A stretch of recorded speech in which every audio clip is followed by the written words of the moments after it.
Okay, we're going to play this evening on a lovely theme, dreams and fantasy.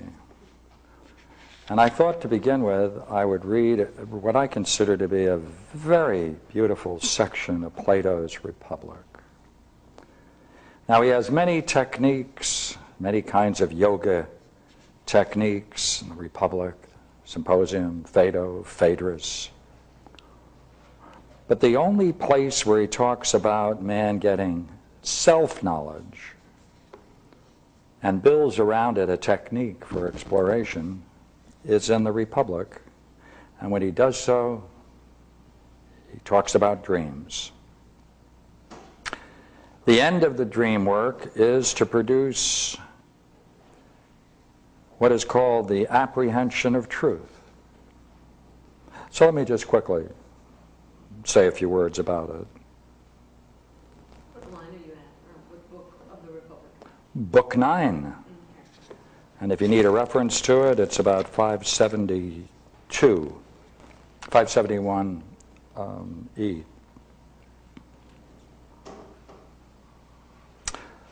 But when I suppose a man's condition is healthy and sober, and he goes to sleep after rousing his rational part, and entertains it with fair words and thoughts, and attaining to clear self-consciousness, while he has neither starved nor indulged to repletion his appetitive part, so that he may not be lulled to sleep, and so that it doesn't disturb the better part by pleasure or pain, but may suffer that in isolated purity to examine and reach out towards and apprehend some of the things unknown to it in the past, present, and future.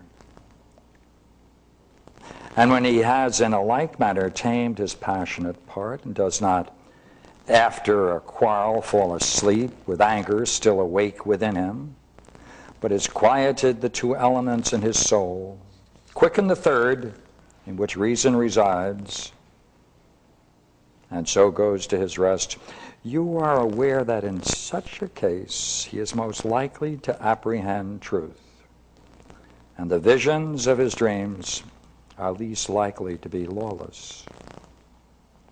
So, Plato plays with dreams, and that's an essential part of an exploration. Now look here, what we're going to do, it is really 3 parts, and we won't be able to finish the third, but I'll give the 3 together. Dreams, right, fantasy, and random thoughts.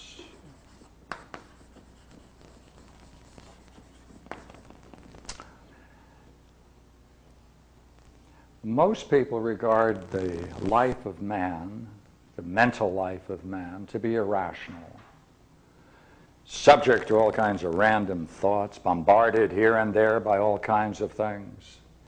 Then he indulges in fantasy, which he can't control. To some degree he can, but some degree he can't. And then the dream world comes in with its apparent irrationality. What we need to do is to see that all of this is rational on 2 levels.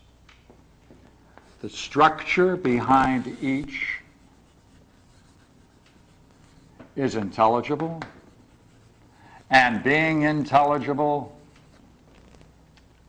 we can see how each of these parts fit together into a unity. Now, if we can do that, then we will have a basis for saying that man's cognitive functioning, the way in which he functions, is indeed rational if we can understand, however, the structure of its intelligibility.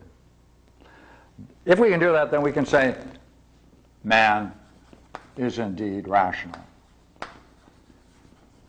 Not because we want to believe it, because we can present evidence in these 3 realms that justifies that claim. Now, what we need to do then is to get a dream, explore it. Take the very same way of exploring dreams into fantasy. Take the very same way of exploring them both and put them into random thoughts. Now, we can talk about these three for a while and contrast one with the other, but let's not do that. Anybody bring a dream? Let's do it. And then from the dream, let's make comparisons. That way it's much more fun. Anybody bring a dream?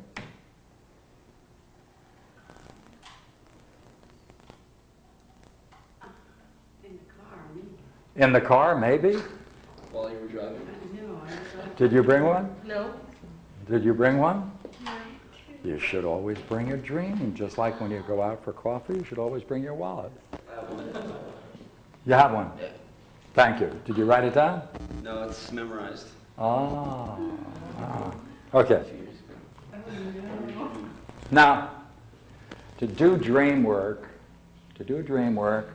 fantasy work, random thought work, the ideal way to approach it is tape it, audio tape it. Wait a while, write it out, let some time lapse, discuss it.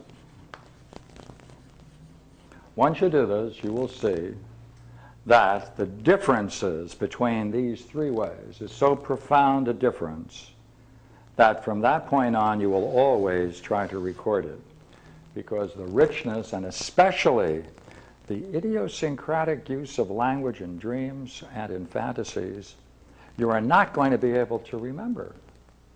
It's so interesting a thing. And that can only, of course, be demonstrated if someone had a tape dream and we can show it. But in any case, you should do this yourselves, always. And then you can see it once and for all, and then you can proceed with it. So in any case, thank you for your... now, would you accept the possibility that we might explore it and push it here or there? Sure. Good, all right.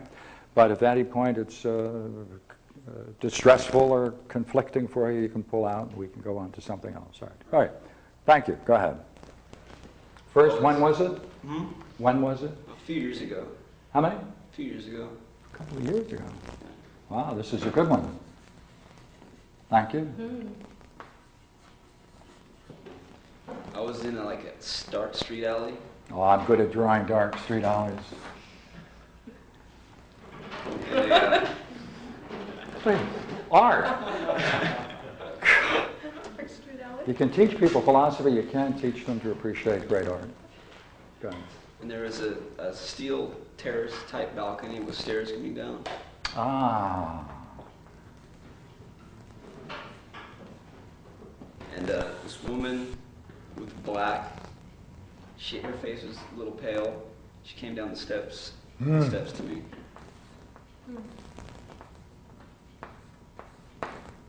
And she's in black? In black or? She was in like a black Outfit. dress. All right. Good. And her face was pale. Good. And she asked me what time I wanted to wake up.